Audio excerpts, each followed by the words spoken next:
Right, so the second fight, and I think this is bound to be fight of the night, is going to be Anisong Gibb versus Taylor Holder. So, these are the two most experienced boxers on the card. Anisong Gibb's been looking for redemption since the first round knockout victory by Jake Paul.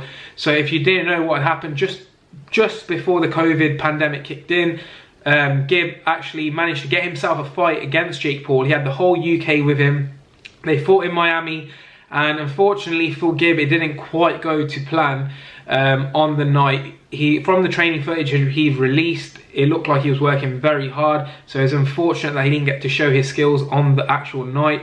But the way it went down was there was a 3 knockdown rule, which was explained to both fighters previous, and unfortunately for Gibb, he got clipped by the first one. And as he's new to professional fighting, it was his first professional fight, he didn't quite just give up that round or to recover. He went straight back in there, which we're accustomed to from Gibb's amateur fights against Jay Swingler and Max Desfifa.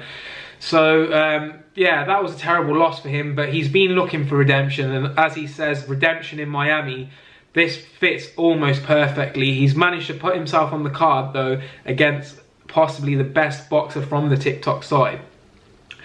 In terms of how Gibb wins this fight, so if you look back at Gibb's 2 previous amateur fights before the Jake Paul fight, I think the main thing with Gibb is that he had relentless pressure. However, his defense would let him down sometimes, and he would also take a lot of hits. So I think with him, he needs to apply that pressure, but it needs to be a lot more calculated this time. The defense needs to be better, and of course he needs to stay more upright than the last fight. Obviously he got taken the mick out of a bit for his stance, people saying that he looked like a crab, etc. But he says that he's been working on his power, which is also good, because power plus volume, that is a real dangerous combination, as we all know.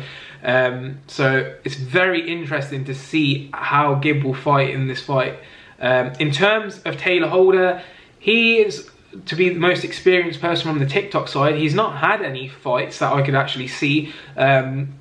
I think he might have just had some boxing training. There's the footage of him on the pads, but as we all know, the pads don't really mean anything. Like an average Joe can look good on the pads.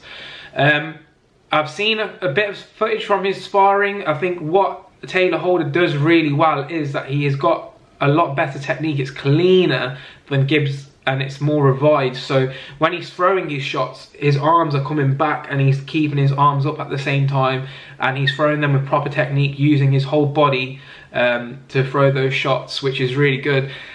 I think what he may struggle with is the pressure from Gibb, but if he uses Jake Paul's game plan, sits on the outside and picks his shot off, which he could very well do because he's got good technique, I think that would be the route to victory for Taylor Holder. Okay, in terms of my prediction for this fight, so this is going to be the toughest one to call. I believe the fight goes the entire distance with this one. I don't see either of them knocking each other out.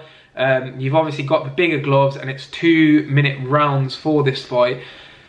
My prediction is that it goes the full distance, and I believe because Gibb is going to be the aggressor, that he will win on points at the end of this fight. I just think if he can put on that relentless pressure and his defense has tightened up, it's going to be very, very overwhelming for Taylor Holder, and I think it'll be interesting to see what his cardio is like and whether he can actually hold up to do that pressure.